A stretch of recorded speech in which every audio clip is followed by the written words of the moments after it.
My dear students, welcome back to our YouTube channel Tech English. Today I am going to teach you chapter 3, that is two stories about flying. Two stories about flying has two stories. First is his first flight and second is the black aeroplane. So in this story I am going to teach you first story, his first flight, that is written by Liam O'Flaherty. This story is about a young seagull who was afraid to fly. He did not have courage to take his first flight because he was thinking that his wings are very weak, and that's why, because of his fear and the lack of self-confidence, he was not taking any initiative to start his first flight. So इस story में हम ये देखते हैं कि हमारी life में करेज की, सेल्फ कॉन्फिडेंस की क्या अहमियत है, और हमें ये भी इस स्टोरी से पता चलता है कि अगर हमारे मन में डर है, अगर हमारे मन में हेजिटेशन है, तो हम किसी भी काम को नहीं कर पाएंगे. अगर हमें अपनी लाइफ में सक्सेस पाना है या हम कुछ करना चाहते हैं, कुछ अचीव करना चाहते हैं, तो हमारे मन में ये जो डर है, किसी भी काम को शुरू करने के पहले जो डर है, जो हेजिटेशन है, उसे ख़त्म करना होगा. So let's start. First of all, let's see about the writer. So Liam O'Flaherty was a major Irish novelist, short story writer, and he must be ranked as one of the foremost socialist writers in the first part of 20th century. He wrote about the common people's experience and from their perspective. लोगों के perspective से उन्होंने common man के बारे में लिखा है. Okay, so this was all about the author. Now let's see the theme of the story. So in this story, we will know about overcoming fear in life. This is a parable. Parable क्या होता है कि story के माध्यम से एक message दे रहे हैं writer. So this story is about a seagull. Seagull, as you can see the image, ये एक पक्षी है जो कि सी के आसपास वाले एरिया में रहता है. So through a seagull, the writer conveys the message of self-confidence, motivation and self-reliance. The mother seagull motivates the young one to get him to learn flying, जो कि डर रहा था फ्लाई करने से, लेकिन उसकी मदर उसे एनकरेज करती हैं, और धीरे धीरे the baby seagull realises the importance of belief and faith on his potential. He flaps his wings to learn flying and gain the confidence to be independent. The story conveys give a man a fish and you feed him for a day, teach a man to fish and you feed him for a lifetime. ये बहुत important line है. इसका मतलब है कि अगर आप किसी मैन को एक फ़िश देंगे तो आप उसे एक दिन के लिए तो खाना प्रोवाइड कर सकते हैं, क्योंकि आप उसे प्रोवाइड कर रहे हैं खाना. लेकिन अगर आप इसको ये सिखा दें कि फ़िश को पकड़ते कैसे हैं, तो वो इंसान पूरी ज़िंदगी के लिए खाना उसे मिल सकता है. वो इंसान पूरी ज़िंदगी के लिए अपने आप को फीड कर सकता है, क्योंकि अब उसे ये पता चल गया कि उसे खाना कैसे गेन करना है. So this parable also stresses the importance of family ties and filial support. तो इस स्टोरी से हमें ये भी पता चलता है कि हमारी लाइफ में अगर हम कुछ करना चाहते हैं तो उसके लिए फैमिली का सपोर्ट होना कितना ज़्यादा इम्पॉर्टेंट है, और उसके अलावा हमारा अपने आप की पोटेंशियल पे, अपनी क्वालिटीज़ पे, उस पे भी हमारा कॉन्फिडेंस होना, सेल्फ रिलायंस होना, मोटिवेटेड होना बहुत ज़्यादा इम्पॉर्टेंट है. अगर हम खुद में ही डरे हुए महसूस करेंगे तो हम कोई भी एफर्ट लेने में हेजिटेट फील करेंगे. So this was all about the theme. Now let's start the chapter explanation line by line. The young seagull was alone on his ledge. तो यहाँ पे एक सीगल के बारे में बताया जाता है. यंग सीगल मतलब कि अभी वो बेबी सीगल है, छोटा है, और वो लेज पे बैठा हुआ था. लेज क्या होता है? A narrow horizontal self projecting from A wall. कि वॉल जो थी, दीवार जो थी, उससे एक शैलो सा, एक नैरो सा शेल्फ निकल रहा होता है, उसे हम बोलते हैं लेज. लेकिन यहाँ पे क्लिफ को बोला जा रहा है, जो पहाड़ी होती है उसे बोला जा रहा है. His two brothers and his sisters had already flown away the day before. और उसकी जो सिस्टर्स थे, 2 ब्रदर थी और सिस्टर थी, वो पहले ही उड़ चुके थे, सुबह ही वो उड़ चुके थे. He had been afraid to fly with them. अब यहाँ पे बहुत इंपॉर्टेंट बात है कि वो अकेला क्यों बैठा था. वो अकेला इसलिए बैठा था क्योंकि उसे उनके साथ उड़ने में डर लग रहा था, उसे अपनी फर्स्ट फ्लाइट लेने में डर लग रहा था.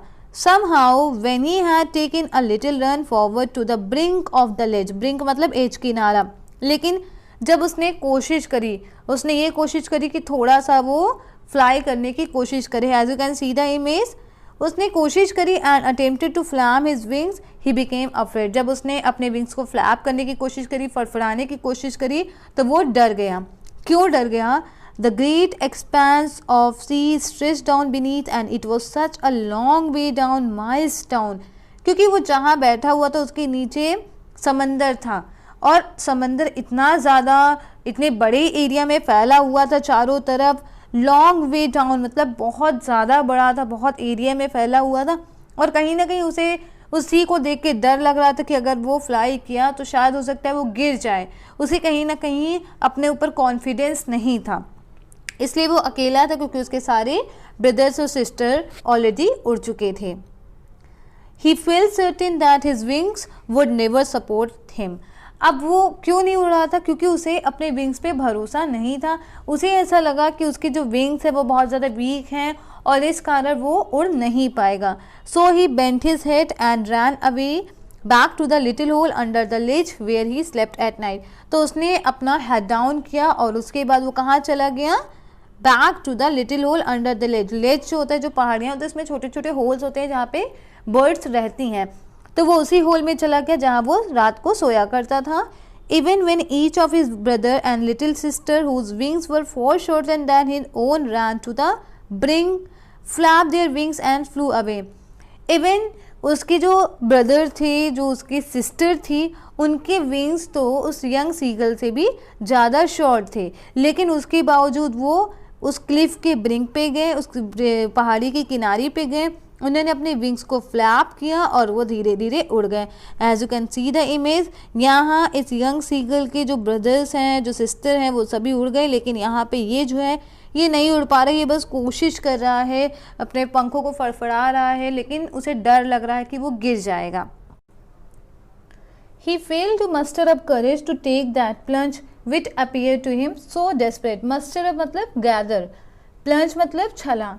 तो वो इसलिए नहीं फ्लाइट ले पा रहा था क्योंकि उसे छलांग लगाने में बहुत ज़्यादा डर लग रहा था. वो हिम्मत नहीं जुटा पा रहा था क्योंकि उसे वो छलांग लगाना बहुत ही ज़्यादा डेस्परेट काम लग रहा था, बहुत ही ज़्यादा डर लग रहा था उसे वो छलांग लगाने में. His father and mother had come around calling to him shrilly, upbraiding him, threatening to let him starve on his ledge unless he flew away. अब जब उसके मदर और फादर ने देखा कि वो नहीं अफोर्ड कर रहा है तो वो उसके चारों तरफ आए और उसके बाद वो बहुत तेज़ से उससे डांटने लगे. श्रीली मतलब उसे काफ़ी हार्श साउंड में, बहुत तेज़ आवाज़ में उसे डांटने लगे. Upbraiding means scolding. Threatening to let him starve on his ledge, और उसे धमकाने लगे कि अगर उसने उड़ान भरने की कोशिश नहीं करी तो वो उसे उस लेज पे भूखा मरने के लिए छोड़ देंगे. But for the life of him he could not move. But for the life of him मतलब उसने अपनी पूरी कोशिश कर ली, बहुत ज़्यादा उसने एफर्ट किया, लेकिन उसके बावजूद उसके मन में जो डर था वो इतना ज़्यादा था कि वो नहीं मूव कर पा रहा था. That was 24 hours ago since then nobody had come near him. और इस तरह पूरे 24 घंटे बीत चुके थे, मतलब पूरा एक दिन बीत चुका था और उस यंग सीगल के पास ना उसके पेरेंट्स आए ना उसके सिबलिंग्स में कोई उसके पास आया. The day before, all day long, he has watched his parents flying about with his brother and sister, perfecting them in the art of flight. और वो पूरे दिन यंग सीगल ये देखता रहा कि उसके पेरेंट्स कैसे उसके ब्रदर को और उसके सिस्टर को आर्ट ऑफ फ्लाइट में परफेक्ट कर रहे हैं, उनको उड़ना सिखा रहे हैं. Teaching them how to skim. Skim means क्या होता है? To move lightly just above a surface. तो यहाँ पे सी के जस्ट ऊपर कैसे उन्हें उड़ना है ये उन्हें सिखा रहे हैं. The waves and how to dive for fish, मतलब वेव्स के ऊपर कैसे वो उड़े, और उसके अलावा वो ये भी सिखा रहे हैं कि वो फिश को खाने के लिए कैसे वो डाइव करेंगे, फिश को पकड़ने के लिए वो कैसे डाइव करेंगे. तो डाइविंग जो है वो भी एक आर्ट ऑफ फ्लाइट है. He had in fact seen his old brother catch his first herring and devour it. Herring क्या होता है? It's of fin sea fish और devour means eat quickly. तो उसने इनफैक्ट ये भी देखा कि उसका जो बड़ा भाई है उसने अपनी पहली फिश जो है वो पकड़ी और उसके बाद क्या कर रहा था, वो उसको बहुत जल्दी जल्दी खा रहा था. स्टैंडिंग ऑन ए रॉक, एक रॉक पे खड़े होके. While his parents circled around raising a proud cackle. तो cackle means क्या होता है? Laugh in a loud harsh way. तो जब बर्ड्स जो हैं, जो सीगल है, खुश होके उसके ओल्डर ब्रदर के चारों तरफ सर्किल कर रहे थे, चक्कर लगा रहे थे और तेज से चिल्ला रहे थे खुशी में, तो ये वो देख रहा था. और उसके लिए क्या एटीट्यूड है ये हम देखते हैं. And all the morning the whole family had walked about on a big plateau midway down the opposite cliff taunting him with his cowardice. तो ये जहाँ बैठा है इसके जस्ट अपोजिट में एक बड़ा सा प्लेट्यू है. तो प्लेट्यू क्या होता है? A flat land. ओके, बहुत ऊंचाई पे जो फ्लैट लैंड होता है, हाई फ्लैट लैंड, उसे बोलते हैं प्लेट्यू। तो उसके ऊपर उसके फैमिली मेम्बर्स जो थे वो बैठ गए थे और उसको टॉन्ट कर रहे थे फॉर हिज कवर्ड आइज। तो उसकी डरपोक पना था, जो उसका डर था, उसकी वजह से उसको वो चिढ़ा रहे थे, क्योंकि वो बिल्कुल भी एफर्ट नहीं कर रहा था उड़ने के लिए। The sun was now ascending the sky, blazing on his ledge that faced the south. तो अब यहाँ पे sun was now ascending the sky मतलब दिन बहुत ज़्यादा, सूरज चढ़ रहा था, दिन जो है वो काफ़ी हो चुका था, और उसकी वजह से जो सन की जो रेज हैं वो लेज पे पड़ रही थी। लेज यहाँ पे इसकी बात हो रही है जिस पे ये बैठा है, क्लिफ की बात हो रही है, दैट फेस द साउथ। तो लेज जो है उसका डायरेक्शन किधर था, साउथ की तरफ था। He felt the heat because he had not eaten since the previous nightfall. अब वो जो यंग सीगल है उसे बहुत ज़्यादा गर्मी लग रही थी, और उसने पिछली रात से मतलब एक दिन से लगभग उसने कुछ खाया भी नहीं था, तो उसे काफ़ी ज़्यादा गर्मी लग रही थी। He stepped slowly out to the brink of the edge. अब उसने देखा कि जब उसके पास कोई ऑप्शन नहीं बचा है तो फिर वो लेज के किनारे पे आया। ब्रिंक मतलब edge, okay. And standing on one leg with the other leg hidden under his wing. और उसमें वो क्या करने लगा, वो चुपचाप खड़ा हो गया एक लेग ऊपर करके। तो एक लेग ऊपर जब उसने किया तो उसके विंग के अंदर वो लेग छिप गया, जैसे कि इस इमेज में दिख रहा है। He closed one eye then the other. अब उसने क्या की, उसने पहले अपनी एक आंख बंद करी, उसके बाद उसने दूसरी आंख बंद करी, और फिर pretended to be falling asleep, और फिर ये बहाना करने लगा कि वो सो रहा है। तो यहाँ पे क्वेश्चन पूछा जाता है that what did the young seagull do to grab the attention of his family. तो उसने यही काम किया, उसने अपना लेग ऊपर कर लिया, अपने विंग्स के अंदर हाइड कर लिया, और उसके बाद वे प्रिटेंड करने लगा कि वो सो रहा है, क्योंकि उसके फैमिली वाले उस पर बिल्कुल ध्यान नहीं दे रहे थे। इसके अलावा उसकी फैमिली का उसके लिए क्या एटीट्यूड है, और उसके ओल्डर ब्रदर के लिए क्या एटीट्यूड है, इससे भी रिलेटेड क्वेश्चन आ सकते हैं। तो यहाँ पे मैंने अंडरलाइन किए हैं कुछ पॉइंट्स, उसे आप नोट डाउन कर सकते हैं। Still they took no notice of him. लेकिन इसके बावजूद भी उसके फैमिली मेम्बर्स ने बिल्कुल भी उस पर ध्यान नहीं दिया। ही saw his two brothers and his sisters lying on the plateau dosing with their head sunk into their next. अब उसने क्या देखा कि उसके जो ब्रदर्स हैं और जो उसकी सिस्टर है, उसकी एक सिस्टर और उसके जो टू ब्रदर्स हैं, वो क्या कर रहे हैं, lying on the plateau dosing with their head sunk into their neck. वो सो रहे हैं। अब जब बर्ड जो है जब वो सोती है तो उनका हेड जो होता है उनके नेक के अंदर चला जाता है, जैसे कि इस इमेज में आप देख सकते हैं। तो इसी तरह उसके जो ब्रदर्स थे, जो उसके सिस्टर थी, वो सो रहे थे।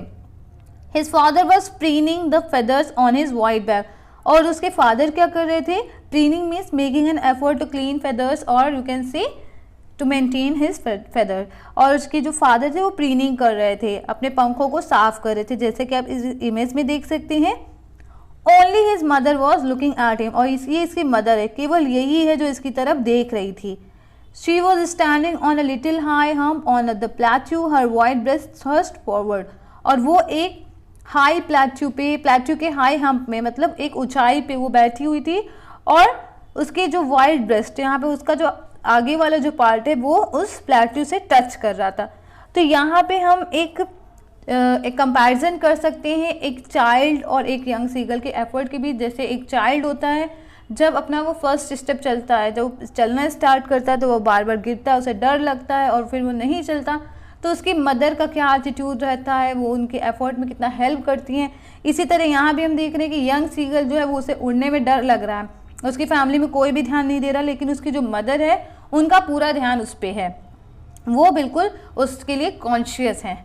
तो आप यहाँ पे जब आंसर करेंगे तो आप एक कंपैरिजन लिख सकते हैं। Okay, now again she tore at a piece of fish that lay at her feet and then scraped each side of her beak on the rock.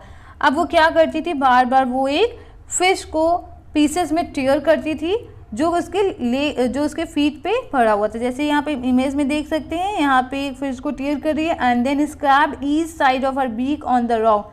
और उसके बाद क्या करती थी, जब फिश को टीयर कर देती थी पीसेस में, उसके बाद अपनी जो बीक है उसको स्क्रैप कर रही थी, किस पे, रॉक पे।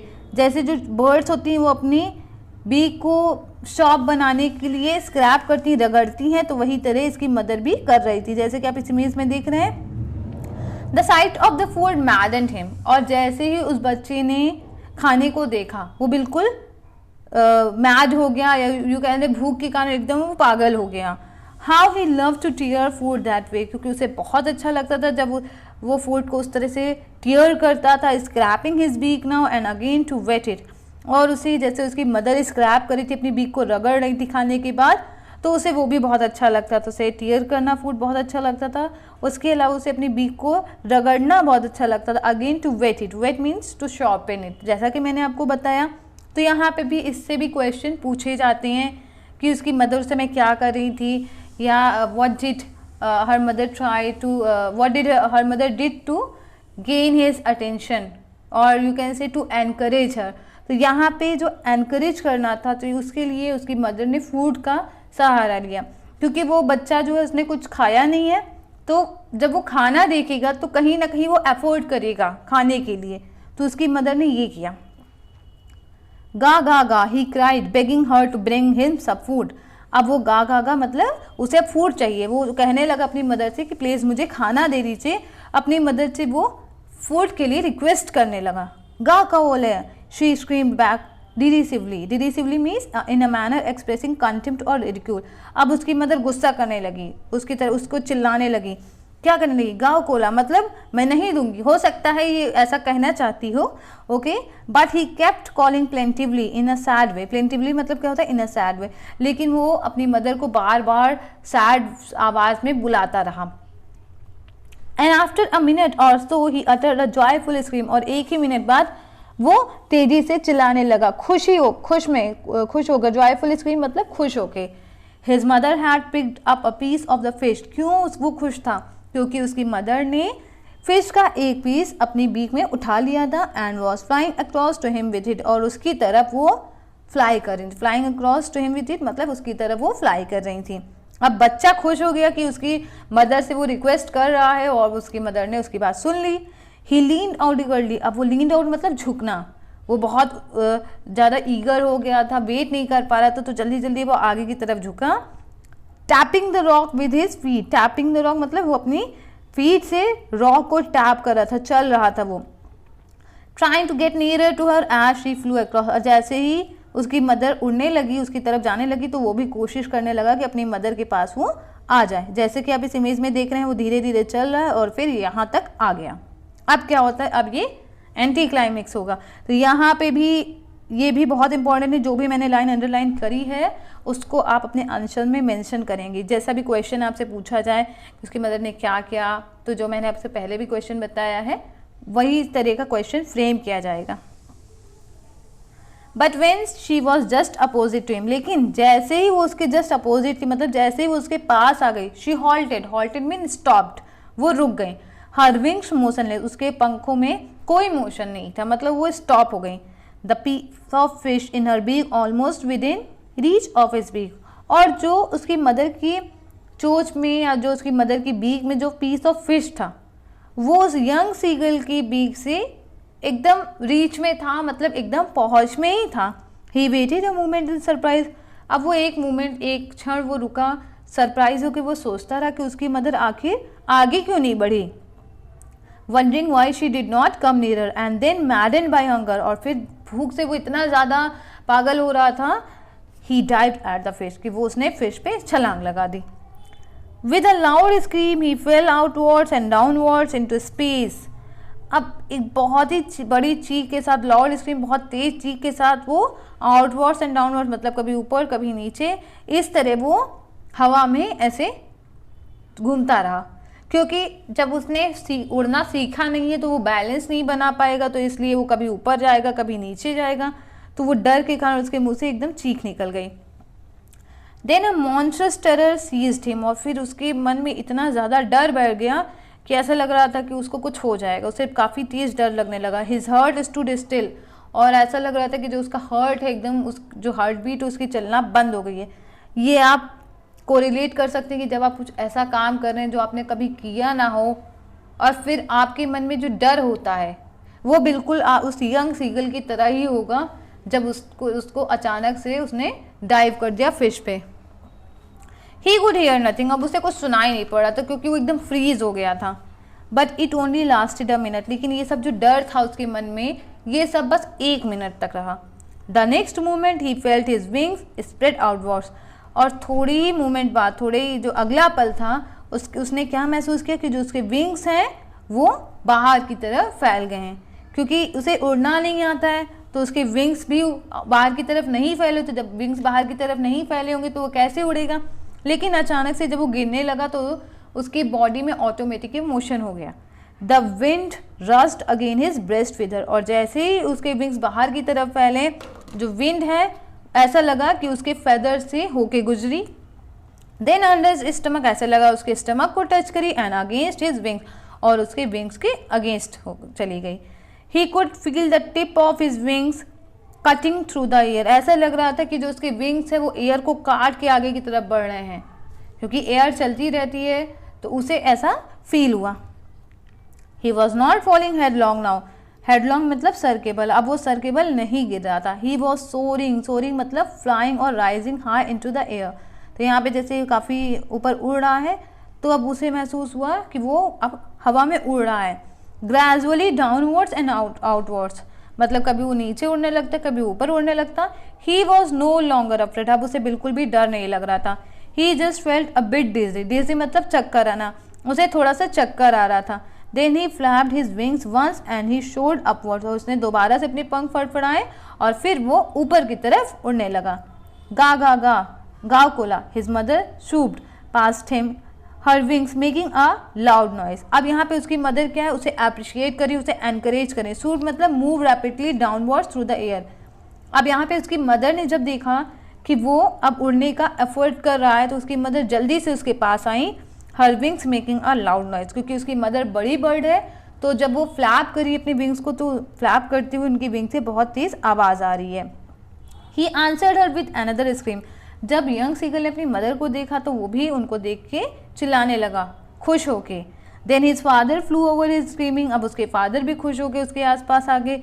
ही saw his two brothers and his sister flying around him curveting, अब उसने क्या देखा कि उसके जो दो भाई हैं और जो उसकी सिस्टर है वो भी इसके चारों तरफ कर्वेटिंग कर रही हैं। अब यहाँ पे curveting and banking and soaring and diving, ये सब क्या है, आर्ट ऑफ फ्लाइट, तरह तरह की मोशन है फ्लाई करने के। तो कर्वेटिंग क्या होता है, लीपिंग लाइक अ हॉर्स, जैसे कि कभी ऊपर जा रहे हैं कभी नीचे जा रहे हैं, जैसे कि आप इस इमेज में देख सकते हैं, ये होता है कर्वेटिंग। बैंकिंग क्या होता है, flying with one wing higher than the other, जैसे कि आप यहाँ देख रहे हैं। तो ये देखिए आप यहाँ क्या देख रहे हैं, एक विंग ऊपर है एक विंग नीचे है, तो इसे बोलते हैं बैंकिंग। सोरिंग मतलब क्या होता है, बहुत तेज ऊपर की तरफ उड़ना, तो यहाँ पे देखिए ये होता है सोरिंग। और डाइविंग क्या होता है, डाइविंग जब आप आसमान से जब वो पक्षी जो है वो नीचे की तरफ जाता है डाइव करने, जैसे फिश ईट करने के लिए, तो यहाँ पे देखिए ये ऊपर से नीचे की तरफ आ रहा है तो इसे बोलते हैं डाइविंग। तो वो ये देखने लगा कि उसके जो यंग ब्रदर हैं और जो उसके ब्रदर्स हैं और जो उसके सिस्टर हैं वो सब बहुत सारी आर्ट ऑफ फ्लाइट करके उसके आसपास आ रहे हैं। कोई बैंकिंग कर रहा है, कोई कर्वेटिंग कर रहा है, कोई शोरिंग कर रहा है, कोई डाइविंग कर रहा है। तो मतलब कि अब जब उसने अपना एफर्ट किया फ्लाई करने के लिए तो उसके फैमिली मेम्बर्स उसके आसपास इकट्ठे हो गए। अब आई होप कि आपको ये समझ में आ रहा हो कि उसके फैमिली वालों ने उसे अकेला क्यों छोड़ा। उसको अकेला इसलिए छोड़ा ताकि वो एफर्ट करे, अगर वो उसे कोशिश नहीं करने देंगे तो उसे शायद अपने विंग्स पे उसे थोड़ा भी कॉन्फिडेंस ना होता, उसे अपनी पोटेंशियल पे कॉन्फिडेंस ना आता और वो फिर कभी एफर्ट ही नहीं करता। इसी तरह हमारी भी ज़िंदगी में होता है, जब हम कोई काम कर रहे होते हैं हमें डर लगता है, हम नहीं एफर्ट करते, तो हमारे फैमिली मेम्बर्स भी हमें इसी तरह सपोर्ट करते हैं। ज़रूरी नहीं कि वो हर वक्त हमारे पास ही हों। Then he completely forgot that he had not always been able to fly, और वो ये बिल्कुल भूल गया कि उसे तो कभी उड़ना ही नहीं आता था। Commended himself to dive and soar and curve, अब उसने अपने आप को फ्लाई करने में, यू कैन से आर्ट ऑफ फ्लाइट या फ्लाई करने के लिए उसने अपने आप को एकदम कमेंट कर लिया। कमेंट मतलब उसने अपने आप को एकदम तैयार कर लिया ताकि वो डाइव कर सके, सोर कर सके, कर सके, उसने अपने आप को एकदम फ्री छोड़ दिया। श्रीकिंग श्रीली, श्रीकिंग मतलब जब बर्ड्स बहुत तेज़ आवाज़ में चिल्लाते हैं तो उसे बोलते हैं श्रीकिंग। श्रीली लाउडली एंड फोर्सफुली, वो काफ़ी तेज़ खुश होकर बहुत चीख रहा था और वो उड़ रहा था। He was near the sea now, अब वो सी के एकदम पास था। फ्लाइंग स्ट्रेट ओवर इट, और वो इसके जस्ट ऊपर उड़ रहा था। Facing straight out over the ocean, और ऐसा लग रहा था कि वो ओशन के फेस कर रहा है एकदम straight. He saw a vast green sea beneath him, उसने क्या देखा, उसके जस्ट नीचे बहुत बड़ा सा ग्रीन समंदर है। With little breezes moving over it. Breezes मतलब क्या, लहरें। उसने देखा कि समंदर में छोटी छोटी लहरें जो है ऊपर की तरफ मूव हो रही थी। He turn his beak sideways and called amusedly. अब उसने अपनी बीक को साइड किया, मतलब कभी लेफ्ट साइड किया, कभी राइट साइड किया, और इस तरह वो बहुत खुश होकर फ्लाई कर रहा था। His parents and his brothers and sister had landed on this green flooring ahead of him। अब उसने क्या देखा कि उसके जो पेरेंट्स हैं, उसके जो सिबलिंग्स हैं, वो भी उसके आगे ग्रीन फ्लोरिंग, मतलब यहाँ पे सी की बात हो रही क्योंकि वो ग्रीन कलर का है, उसके आगे लैंड कर गए हैं। लैंड मतलब वो भी सी के ऊपर बैठ गए हैं। दे वर beckoning। beckoning मतलब क्या होता है, make a gesture with the hand, arm or head to encourage or instruct someone to approach or follow। तो मतलब वो उसे गाइड कर रहे थे कि फॉलो करो, ओके, उन्हें फॉलो करें, ऐसा वो गाइड कर रहे थे। To him calling shrilly. Shrilly मैंने बताया काफ़ी तेज़ तेज़ चिल्लाना, तो उसे काफ़ी तेज़ आवाज़ में एनकरेज कर रहे थे कि तुम इधर आओ, मुझे फॉलो करो। He drop his legs to stand on the green sea. अब उसने अपने लेग्स को ड्रॉप किया, कहाँ, ताकि वो ग्रीन सी के ऊपर वो भी उन लोगों की तरह खड़ा हो सके। लेकिन क्या उसने देखा, हिज लेग्स सैंक इनटू इट। लेकिन उसके लेग्स जो थे वो तो सिंक होने लगे, डूबने लगे। He screamed his flight. अब वो डर के मारे चिल्लाने लगा। And attempted to rise again flapping with wings. अब जैसे कोई डूबता है तो कोशिश करता है ऊपर आने की, अपने हाथों को इधर उधर मारता है, तो इसी तरह जो ये बर्ड है, जो सीगल है, उसको भी ऐसा लगा कि वो डूब रहा है, तो उसने अपने विंग्स को फ्लैप किया ताकि वो ऊपर आ सके।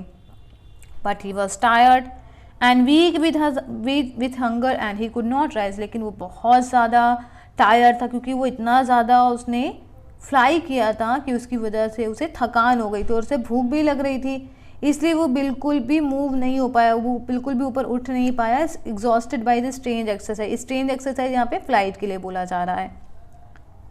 His feet sank into the green sea. अब जो उसके फीट हैं वो क्या होने लगे, जो उसके पैर हैं वो ग्रीन सी में सिंक होने लगे, जैसे यहाँ पे आप इमेज में देख रहे हैं। And then his belly touched it and he sank no further.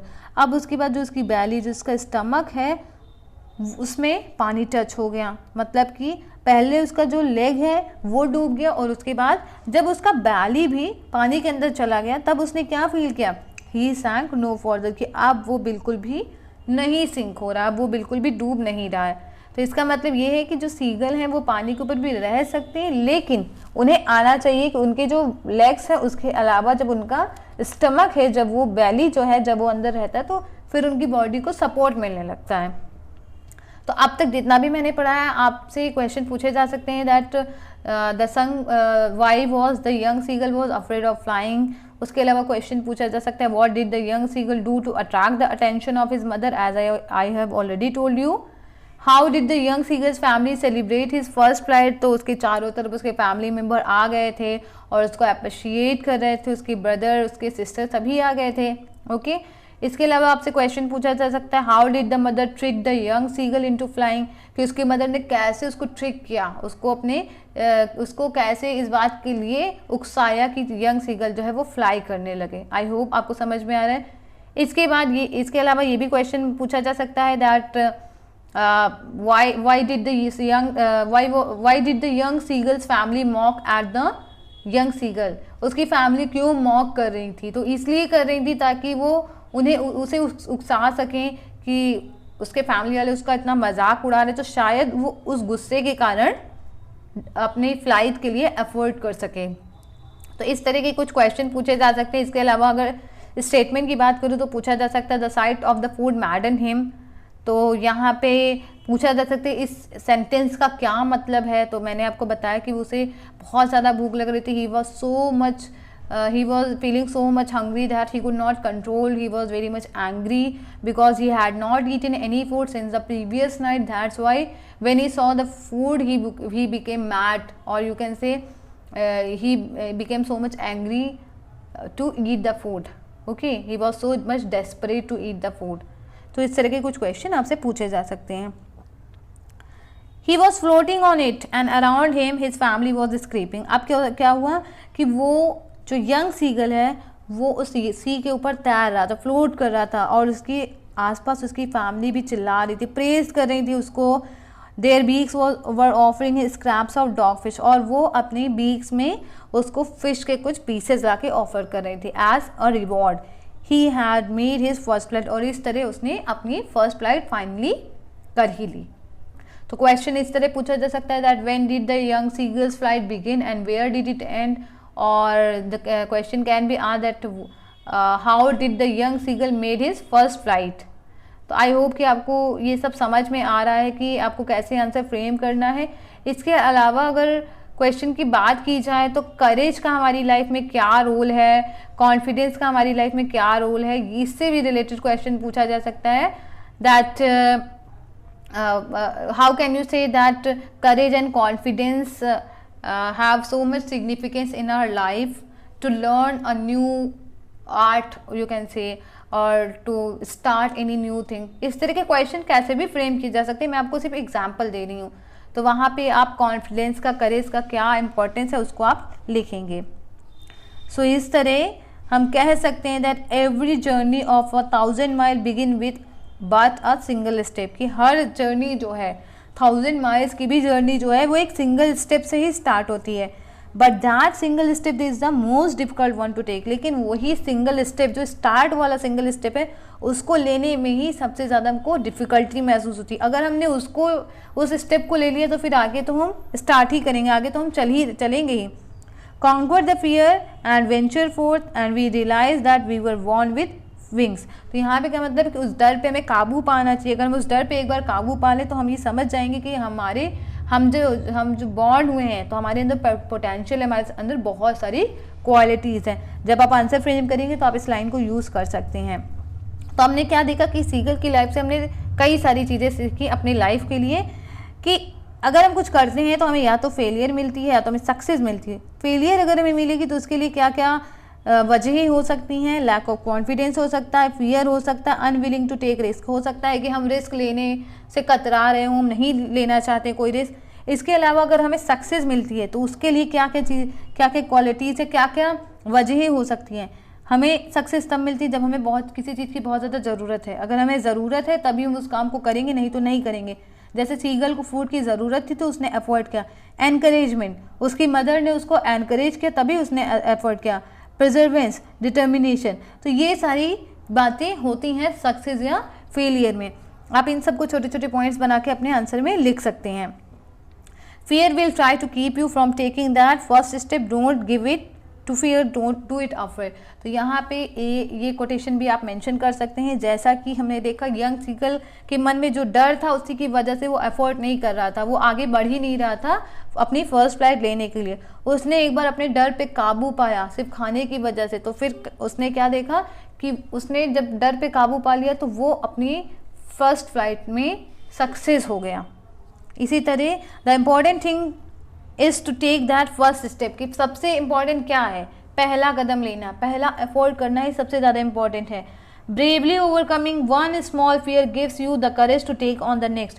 आप अगर आपने अपना पहले स्टेप में अपने डर पे काबू पा लिया तो फिर आप आगे तो बढ़ते ही चले जाएंगे। ठीक है, तो यहाँ पे ये चीज़ें आप अपने आंसर में मेंशन कर सकते हैं, इसलिए मैं आपको कोटेशन बता रही हूँ। और इस कोटेशन को भी आप मेंशन कर सकते हैं that before you take step it's all fear and doubts, when you take first step it will fade away fear. कि जब आप पहला कदम लेते हैं तो आपके मन में बहुत सारे डर होते हैं, बहुत सारे डाउट्स होते हैं, लेकिन जब आप अपना पहला कदम आगे बढ़ा लेते हैं तो आपके मन में जो डर है, जो आपके मन में डाउट्स है, वो सब धीरे धीरे गायब हो जाते हैं। सेकेंड स्टेप जब आप लेते हैं तो क्या आपको मिलता है, लर्निंग, आप सीखते हैं कुछ। Third step brings to excitement, जब थर्ड स्टेप आप लेते हैं तो आपको धीरे धीरे खुशी महसूस होने लगती है, एक्साइटमेंट होने लगती है। Fourth step gives you wings, wings मतलब आपके अंदर कॉन्फिडेंस आने लगता है। Fifth step makes you masterpiece, sixth step will inspire generation. और फिफ्थ स्टेप जब आप लेते हो तो आप कहीं ना कहीं जो आप पाना चाहते हो वो आप पा लेते हो। और फिर सिक्स्थ स्टेप जो आपका होता है, नेक्स्ट जो आपका स्टेप होता है, उससे कहीं ना कहीं जो कि जनरेशन है वो आपको एक एज एन इंस्पिरेशन मानने लगती है। So take your step today, live awesome. तो ये आपको क्या है कि आप अपना पहला स्टेप अपने डर पे काबू पा के लीजिए और फिर आराम से जिए। तो इस तरह ये स्टोरी ख़त्म हो जाती है। आई होप आपको ये वीडियो पसंद आया है। अगर आपको ये वीडियो अच्छा लगा, आपने चैनल को सब्सक्राइब नहीं किया तो प्लीज़ चैनल को सब्सक्राइब करें, वीडियो को लाइक करें और अपने फ्रेंड्स के बीच शेयर करें।